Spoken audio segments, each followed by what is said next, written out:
106.2 The Voice of Love, Kekasih Tuhan masih melanjutkan kebersamaan kita dalam program Bincang Pagi bersama dengan Pendeta Budiono Condro. Cara kerja Tuhan, itu topik yang kami perbincangkan. Silakan Kekasih Tuhan, Anda bisa menyusul bergabung bersama dengan kami ya. 0315046.000 teleponnya, SMS WA 0813 330 60.000. Sedikit lagi sebelum kami tanggapi pertanyaan Anda. Karena tadi kisahnya masih to be continue ya. Masih baru nyampe di tempatnya Nabi Elisa. Iya. Silakan Pak Budiono. Ya, ketika sudah berjumpa dengan Nabi Elisa, wanita ini curhat, lalu dia mulai menanyakan sebetulnya dia ini kan nggak mau dikasih harapan kosong, kenapa anaknya meninggal. Dia menanyakan sebuah realita, kan? Lalu Nabi Elisa itu berkata kepada Gehazi, kepada asistennya, kamu turun, kamu bawa tongkat ini, tumpangkan tongkat ini di atas tubuh anak itu, ya. Sebetulnya ini sebuah solusi kan, sebuah nasihat untuk penyelesaian masalah. Ya. Wanita ini nggak mau. Luar biasa ternyata, antik bin antik ini, aneh bin antik ini. Dia bilang apa? Aku nggak akan meninggalkan engkau. Artinya dia nggak butuh tongkat, dia nggak butuh Gehazi, dia butuhnya Elisa, karena Elisa yang berfirman, yang berjanji waktu itu. Nah, kita jangan lupa kisah Nabi Elisa. Ini Nabi Elisa adalah tipologi daripada Allah sendiri.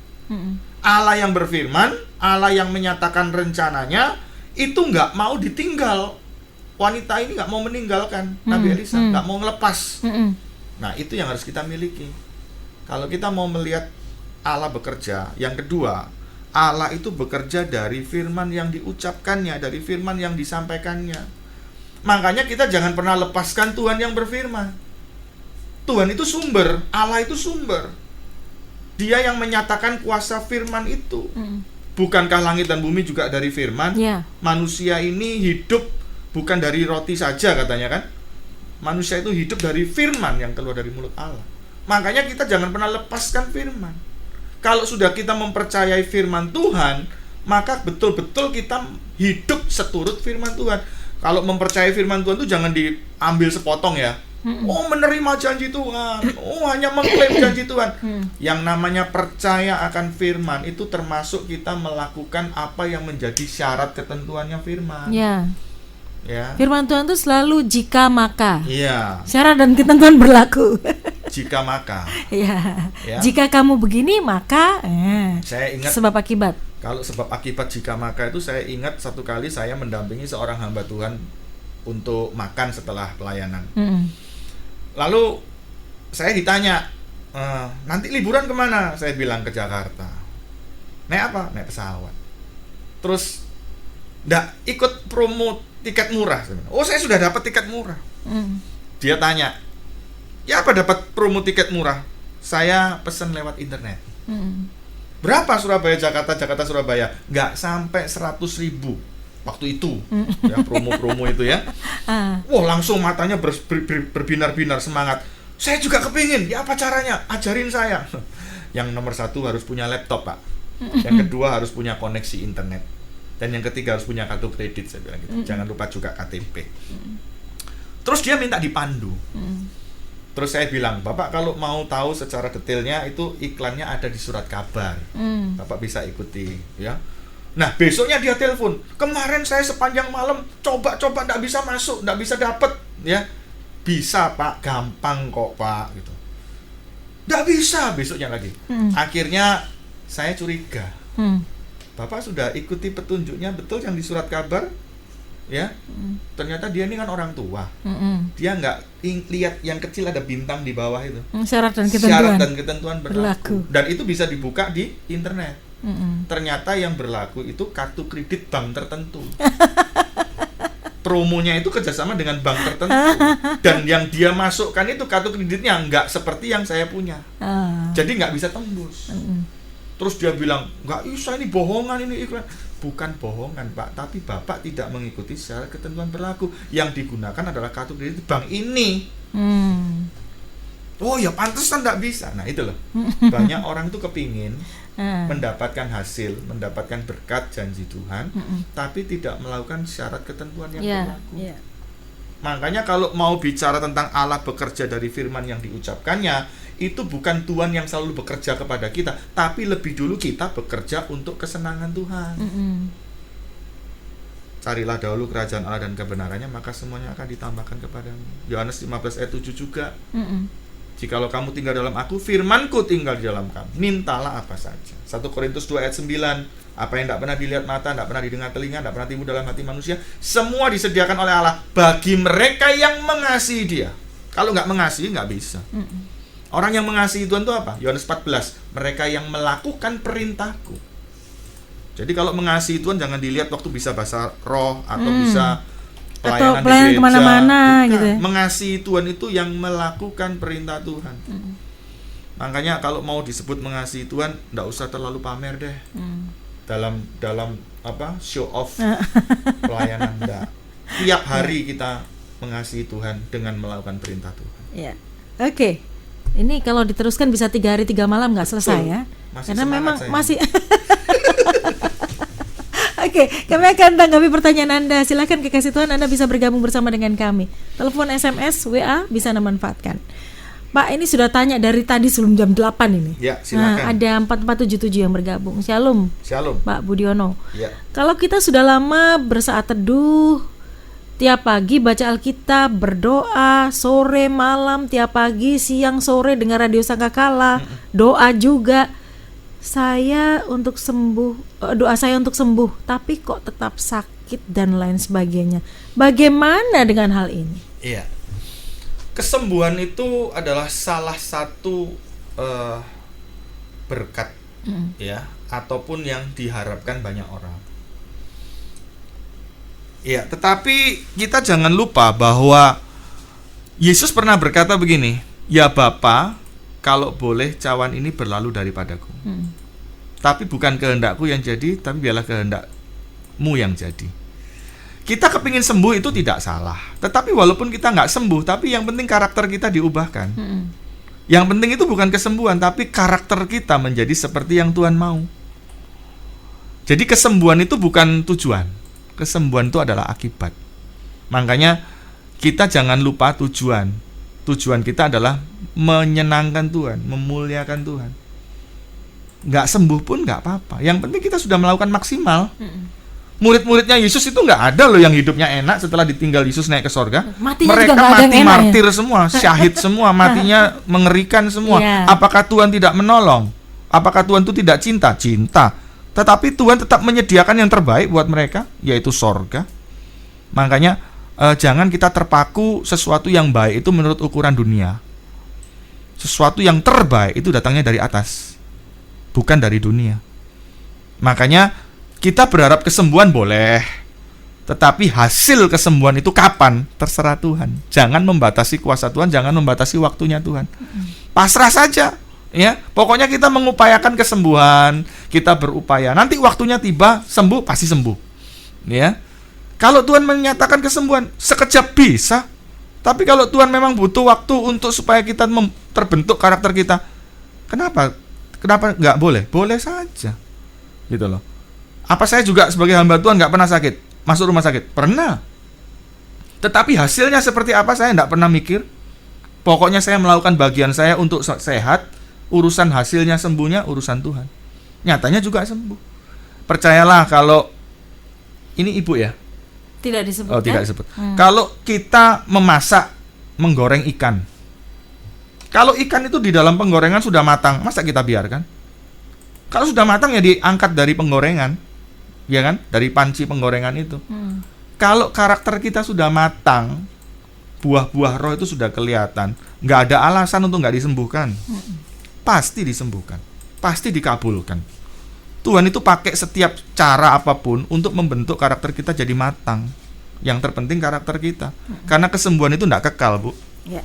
Sembuh tuh nanti sakit lagi. Iya. Kesembuhan tidak membatalkan kematian loh. Ya. Kesembuhan hanya menunda. Ya. Konsep berpikir ini harus ada ya. Jadi apapun yang terjadi, tetap Tuhan itu melakukan yang terbaik buat kita. Mau sembuh, mau sakit, mau sukses, mau enggak, itu urusannya Tuhan. Iya. Baik, Dede di Surabaya. Shalom Pak Budiono dan Mbak Wahyu. Iya. Saya ini penasaran Pak, kadang saya agak iri dalam tanda petik kalau lihat orang lebih diberkati. Apalagi saya tahu orang tersebut anak Tuhan juga, tapi sikap hidupnya congkak dan saya lihat dia kurang murah hati. Juga saya lihat ke orang-orang tidak percaya malah lebih diberkati pekerjaannya daripada saya dengan profesi yang sama. Jadinya saya ini kadang bertanya, Tuhan, kok saya ngenes begini ya Tuhan? Kalau gara-gara dosa misalnya, apa mereka itu yang gak berdosa? Terima kasih, Tuhan berkati. Ya, Bapak atau Ibu ini ya? Dede, kita aja Dede, tidak tahu. Saudara Dede atau kekasih Tuhan yang bernama Dede ini, saya kasih PR deh, nanti baca Mazmur 73 ya. Mazmur 73 itu pernyataan komplain dari Raja Daud ketika dia melihat kehidupan orang fasik. Orang fasik itu adalah orang yang mengerti kebenaran tetapi hidupnya tidak mengikuti kebenaran. Ya, dia tahu jalan yang benar tapi tidak berjalan di dalam jalan yang benar. Nah, Daud berkata apa? Sia-sia aku membasuh tanganku untuk tidak bersalah. Sia-sia aku berbuat baik. Sia-sia aku cinta Tuhan dan sebagainya. Ya. Dan Daud memiliki pertanyaan ini, kegalauan di hati ini, dia nggak menemukan jawabannya. Dia protes kepada Tuhan, dia komplain kepada Tuhan, dia kecewa kepada Tuhan. Kenapa orang fasik lebih kaya, lebih gemuk, lebih makmur, lebih jaya, lebih sukses, lebih enak hidupnya daripada aku yang hidupnya hidup suci? Secara nggak langsung Daud ini menyombongkan kesuciannya, menyombongkan kerohaniannya sebagai orang saleh. Dan Daud mempertanyakan ini, dia minta penjelasan, minta jawaban, minta klarifikasi. Perhatikan baik-baik. Orang kalau datang kepada Tuhan itu maunya marah-marah, minta penjelasan, Tuhan nggak akan beri penjelasan. Karena Alkitab sudah berkata, Ya. Orang benar hidup oleh karena iman. Orang benar hidup bukan oleh karena penjelasan. Mau dijelaskan kayak apapun, kalau hatinya sudah kecewa, sudah marah, nggak akan pernah bisa ngerti. Makanya saya nggak pernah mau berdebat sama orang yang sudah hatinya kecewa, hatinya marah-marah. Dijelaskan seperti apapun nggak akan bisa terima, karena dia ingin pelampiasan. Dia nggak mau mendengar, nggak mau belajar mengerti. Tetapi ketika Daud dalam masa-masa galaunya dia, sampai dia masuk ke dalam tempat kudusnya Allah, dia masuk dalam hadirat Allah, di situ dia ditunjukkan oleh Allah. Ternyata kesudahan segala sesuatu itu berbeda jauh dari apa yang dibayangkan Daud. Ternyata orang fasik itu seperti berdiri di tempat yang licin. Sekalinya jatuh, habis lenyap, tidak diingat lagi. Tetapi orang yang benar, orang yang hidupnya melakukan firman Tuhan, walaupun jatuh nggak akan sampai tergeletak. Ada penyertaan Tuhan. Makanya nggak usah iri lihat kehidupan orang lain. Kalau kita berpikir ikut Tuhan itu harus sukses, salah besar. Karena orang nggak percaya Tuhan Yesus pun ada yang lebih sukses. You know? Orang yang nggak beragama pun bisa lebih kaya dari orang yang beragama. Orang yang rajin pergi ke gunung X untuk cari pesugihan lebih kaya daripada orang yang pergi ke gereja. Makanya jangan, jangan pernah mengukur kebaikan Tuhan atau kemurahan Tuhan itu dari berkat. Kemarin saya khotbah di keluarga saya sendiri, ibadah hari Minggu, istri dan anak-anak. Saya khotbah tentang Yohanes 10 ayat 10. Akulah gembala yang baik memberikan hidup dalam segala kelimpahan. Segala kelimpahan itu bukan materi, tetapi masuk dalam perkara rohani, perkara kekal.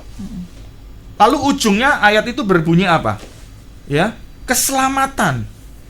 Pencuri datang untuk membunuh, mencuri dan membinasakan. Tetapi aku datang untuk memberikan kehidupan, memberikan keselamatan. Makanya bicara keselamatan bukan bicara materi. Banyak hamba Tuhan menganggap Yohanes 10 ayat 10 itu bicara kelimpahan materi. Salah besar. Yesus gak pernah nyinggung soal materi. Makanya kalau boleh saya nasihatkan, jangan iri lihat kehidupan orang lain. Karena Tuhan mau bekerja dalam hidup Anda. Ya, kekasih Tuhan yang sedang bertanya ini. Tuhan mau berkarya dalam hidup Anda. Carilah panggilan Tuhan khusus dalam hidupmu itu apa. Kerjakan maksimal. Nanti kok akan diangkat Tuhan sukses menurut caranya Tuhan, menurut waktunya Tuhan, menurut rancangannya Tuhan. Sukses standarnya Tuhan. Iya, bukan mengikuti rancangan suksesnya seperti orang lain. Ya. Jadi konsep ini harus ada, benar-benar ada dalam pemikiran kita ya. Baik. Ke Oh, berikutnya ada kesaksian Pak dari Ibu Linda. Shalom, selamat pagi Pastor Budiono dan Bu Ya, Wahyu. salam selamat pagi. Saya setuju dengan apa yang disampaikan Bapak tentang Tuhan tuh memakai apa yang ada pada kita. Seperti Ya. saya ini ibu rumah tangga yang awalnya tidak memiliki usaha apapun. Kemudian Tuhan izinkan suami kena PHK Pak. Ya. Kebetulan saya punya simpanan panci besar. Lalu Tuhan ingatkan saya untuk membuat minuman herbal seperti Ya. kunir asem, sinom. Mawar. Dan saya bersyukur, Jahe. untung saya punya panci besar. Coba waktu itu saya nggak punya ya, saya nggak bisa bikin minuman itu Pak. Karena saya belum ada uang untuk membelinya. Puji Tuhan, usaha kami berjalan sampai sekarang. Sudah 10 tahun. Puji Tuhan. Sekarang usaha kami berkembang juga, kami membuat kue tradisional. Puji Tuhan, Puji Tuhan. Tuhan Yesusku luar biasa. Aku biasa, Tuhan Yesusnya yang luar biasa. Amin. Ya. Ya. Terima kasih Bu Linda, Tuhan berkati ya. Haleluya. Berikutnya ada pertanyaan dari Bapak Andrew. Silakan. Shalom Pak Budiono, maaf Shalom. kalau pertanyaan saya keluar dari topik. Enggak apa-apa. Bagaimana arti takut dan berani sebagai orang percaya menghadapi situasi COVID seperti sekarang ini? Maksud saya ketika kita ke gereja yang saat ini mulai ibadah berkumpul Pak di beberapa tempat, ada yang mengatakan tidak perlu takut COVID sekalipun berkumpul berjemaat. Terima kasih. Iya. Kalau kita berkumpul berjemaah, ya, pasti sudah ada protokol kesehatan. Kita ngikutin aja, kita bukan melanggar, kita bukan bandel ya kan, kita ikutin aja.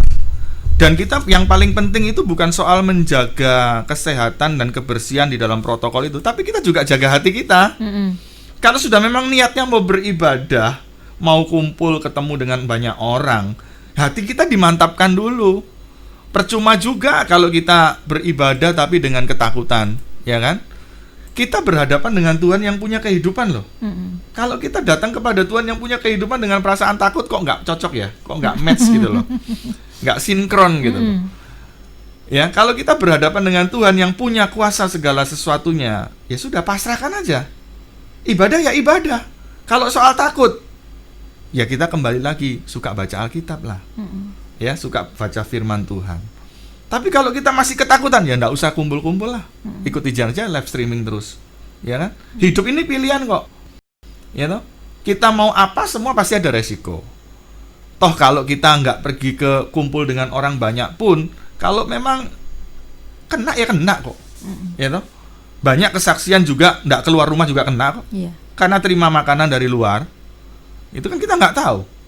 Yang penting itu bukan soal kita bisa kena atau tidak. Yang penting itu kita beres di hadapan Tuhan. Kena COVID, enggak urusan sama sorga, sama ya, keselamatan. Tapi kalau karakter kita enggak benar, hati kita enggak benar, itu urusannya sama hukuman Tuhan. Itu panjang urusannya itu. Karena di Iya. kekekalan nggak bisa berhenti ya. Iya. Oke. Baik, jadi ikuti protokol yang dianjurkan oleh pemerintah. Iya. Ya. Berikutnya Pak, ada Ibu Sandi Sara yang bergabung. Terima kasih Pak Budiono dan Wahyu sudah memberkati. Iya. Tuhan Yesus memberkati keluarga dan pelayanannya. Ada yang pernah bilang jualan atau dodolan firman dalam tanda petik. Apa Iya. maksudnya ya Pak? Ahli Taurat pintar firman tapi tidak melakukan. Terima kasih. Iya. Istilahnya menjual firman. Menjual firman itu begini. Mengutip ayat firman Tuhan untuk menyenangkan hati orang, tanpa menyampaikan kebenaran secara mutlak. Jadi hanya mengutip ayat-ayat yang disukai untuk menyenangkan hati jemaat dengan tujuan mendapat keuntungan dari jemaat. Hati-hati loh. Ini sesuatu yang kalau kita nggak peka, kita anggap itu adalah firman Tuhan, tetapi ternyata bukan. Segala sesuatu yang palsu itu menyerupai yang asli. Kita nggak akan pernah tahu itu sesuatu itu palsu kalau kita nggak pernah kenal yang asli. Ibu Wahyu nggak mungkin tahu tas merek terkenal itu asli atau palsu kalau Ibu Wahyu nggak pernah memegang atau melihat yang atau asli. berjumpa dengan yang asli. Selama kita nggak pernah suka baca Alkitab, selama itu juga kita akan percaya dengan hamba Tuhan yang menjual firman Tuhan. Saya tidak anti dengan hamba Tuhan yang berkhotbah, ya, dengan melulu tentang berkat, tidak anti, tetapi hati-hati. Butuh juga kepekaan atau ketelitian dari jemaat. Jemaat sekarang dituntut harus pandai, ya, karena jadi seorang hamba Tuhan bukan jaminan paling tahu segalanya. Hamba Tuhan juga manusia. Maka itu firman Tuhan yang asli itu kita baca di rumah saat teduh, kita bersama dengan Tuhan, kita dipimpin Tuhan, kita baca setiap hari, itu menjadi akar iman kita yang paling kuat. Anda tidak akan pernah ngerti sesuatu itu keliru atau tidak disampaikan di atas mimbar kalau Anda nggak pernah dapat yang asli di pagi hari baca firman Tuhan dulu. Itu yang paling penting kalau saya bisa sampaikan. Oke, baik. Pak Budiono, bisa disimpulkan dari perbincangan pagi hari ini dan silakan tutup dalam doa. Ya, saya bersyukur dengan pagi hari ini. Saya tergerak menyampaikan tema ini karena bagi saya ini sangat penting dan Tuhan ingin supaya kita semua tidak terjebak dalam kepanikan ataupun kekhawatiran serta ketakutan. Maka kita harus belajar memahami cara kerja Tuhan dalam hal-hal kondisi seperti ini, yaitu serba sulit, cari uang sulit, cari kerja sulit, cari peluang sulit dan sebagainya. Jangan lupa, kita nggak usah ngelihat yang di luar, tapi kita ngelihat yang di dalam dulu. Hati kita bersama dengan Tuhan, dengan kebenaran firman Tuhan. Yang pertama, Tuhan itu selalu bekerja dari sesuatu yang ada pada kita. Jangan selalu menginginkan kehidupan orang itu akan terjadi dalam hidup kita, tapi kita memiliki kehidupan sendiri, berjalan bersama dengan Tuhan. Apa yang ada pada kita, lakukan semaksimal mungkin. Seperti untuk Tuhan, nanti Tuhan akan mengangkat kita. Yang tekun, yang setia, yang sungguh-sungguh, yang telaten, ya, yang fokus. Dan yang kedua, Tuhan itu bekerja dari firman yang diucapkannya. Bagaimana Tuhan bisa bekerja di dalam diri kita kalau kita nggak pernah terima firman Tuhan? Kita nggak pernah dapat yang asli, kita nggak pernah dapat yang mutlak, yang hakiki, ya. Tuhan berbicara melalui firman-Nya. Kita hidup di dalam firman-Nya. Bukan cuma memegang janjinya, tapi juga melakukan perintahnya. Ketika kita melakukan perintah Tuhan lebih daripada kita menginginkan janjinya, nggak usah minta janji digenapi. Janji itu akan digenapi kok. Kita nggak usah mengingatkan Tuhan akan janjinya Tuhan. Tuhan nggak akan ingkar janji. Yang sering kali lupa itu kita, lupa akan perintah Tuhan. Kita memacu diri kita untuk taat perintah Tuhan, pasti janjinya otomatis akan terjadi dalam hidup kita. Itu. Mari kita akan berdoa. Mari kita berdoa bersama. Terima kasih Tuhan, kami mengucap syukur buat pagi yang cerah ini, pagi yang indah ini Tuhan. Bukan satu kebetulan ketika kami pagi ini boleh mendengar kebenaran firman-Mu yang membawa kami semakin paham bahwa Engkau sungguh Allah yang hidup, bahwa firman-Mu juga firman yang hidup. Pimpin kami semua Tuhan melewati masa-masa sulit, hati kami tidak terpengaruh dengan segala situasi yang terjadi di sekitar kami, tetapi hati kami selalu terbuka dan terpengaruh akan lawatan Tuhan, akan gerakan Tuhan, akan firman Tuhan, sehingga hidup kami makin hari makin dipenuhi oleh firman Tuhan. Karena kami percaya Tuhan, firman-Mu itu ya dan amin.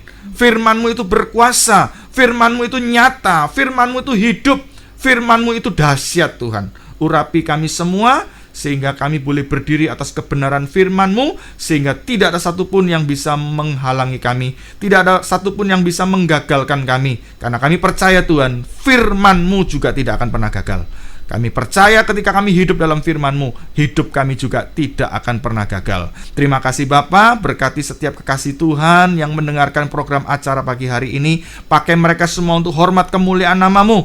Ketika mereka melakukan firman Tuhan, mereka melakukan apa yang mereka miliki untuk mereka boleh survive. Kiranya Tuhan Engkau menolong kehidupan mereka, sehingga orang lain melihat mereka semua, mereka boleh melihat ada Kristus di dalamnya. Terima kasih Tuhan, berkati Ibu Wahyu, berkati Radio Sangakala. Kiranya Engkau menyertai semua anak-anak-Mu yang ambil bagian dalam pelayanan di tempat ini, sehingga banyak jiwa boleh dimenangkan, banyak jiwa boleh bertumbuh rohaninya, banyak jiwa boleh menghasilkan buah-buah roh, sehingga orang lain boleh melihat kami semua adalah anak-anak-Mu yang hidup. Terima kasih Tuhan, kami mengucap syukur. Sebentar kami akan akhiri program acara ini, tetapi kami yakin kuasa-Mu tidak akan pernah berakhir dalam hidup kami. Dalam nama Tuhan Yesus kami berdoa. Haleluya. Amin. Amin. Pak Budiono, terima kasih sudah menjadi berkat banyak. pagi hari ini. Amin. Dan memberkati Pak. Amin. Dan kekasih Tuhan, tentu sudah kebersamaan kita dalam program Bincang Pagi. Kekasih Tuhan, mari pahami cara kerja Tuhan, bahwa Dia bekerja dari sesuatu yang ada pada kita. Apapun itu bisa Tuhan pakai. Dan ingat bahwa Tuhan bekerja dari firman Tuhan yang diucapkan oleh Dia. Jadi jangan lupa baca firman Tuhan, perkatakan itu dalam kehidupan Anda dan praktekkan. Saya Wahyu Widiawati pamit undur. Selamat pagi, selamat beraktivitas. Tuhan Yesus memberkati.